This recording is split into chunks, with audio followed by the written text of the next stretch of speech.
সম্মানিত দর্শক মণ্ডলী, যে ম্যাচের ফুটেজ আপনারা দেখতে চলেছেন, এই ফুটেজটি 2025 সালের সবচেয়ে সেরা আকর্ষণীয় উত্তেজনাকর ম্যাচের ফুটেজ। এটি ছিল উত্তর নারায়ণপুর ডাকবাংলা বাজার সদর ঝিনাইদহ মাঠের সেই আন্তঃজেলা 8 দলীয় ফুটবল টুর্নামেন্টের জমজমাট প্রথম সেমিফাইনাল ম্যাচ এবং মুখোমুখি হয়েছিল ফায়দা অ্যাগ্রো আলমডাঙ্গা চুয়াডাঙ্গা প্রতিপক্ষ ওয়ান্ডারার্স ক্লাব পোড়াদা কুষ্টিয়া।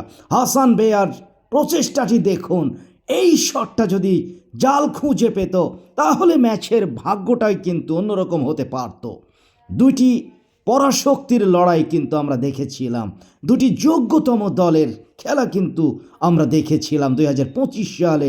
ফায়দা অ্যাগ্রো আলমডাঙ্গা চুয়াডাঙ্গা বনাম পোড়াদা ওয়ান্ডারার্স ক্লাব, একদিকে আল আমিন সেতু ভাইয়ের দল পোড়াদা ওয়ান্ডারার্স ক্লাব, অপর দিকে ফায়দা অ্যাগ্রো নাহিদুজ্জামান খোকন ভাই এবং খায়রুল আলম চাচার দল, ওই ফায়দা অ্যাগ্রো আলমডাঙ্গা চুয়াডাঙ্গা। দলে বিদেশি ফুটবলারের ছড়াছড়ি ছিল। দেখুন, মোহাম্মদ বা এক্ষেত্রে বল নিয়ে যাচ্ছেন, টোকা দিয়ে বাড়িয়ে দিয়েছেন সেই দুর্দান্ত দুর্ধর্ষ একজন স্ট্রাইকার হাসান বেয়া।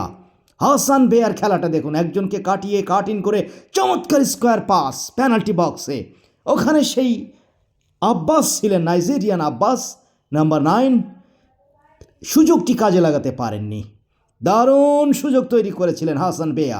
একটা যদি গোল ওই ফায়দা অ্যাগ্রো দুটি প্রচেষ্টার মধ্যে একটি গোল যদি পেয়ে যেত তাহলে ভাগ্য কোথায় যেত, ম্যাচের ভবিতব্য কী হতো সেটি বলাই বড় মুশকিল ছিল।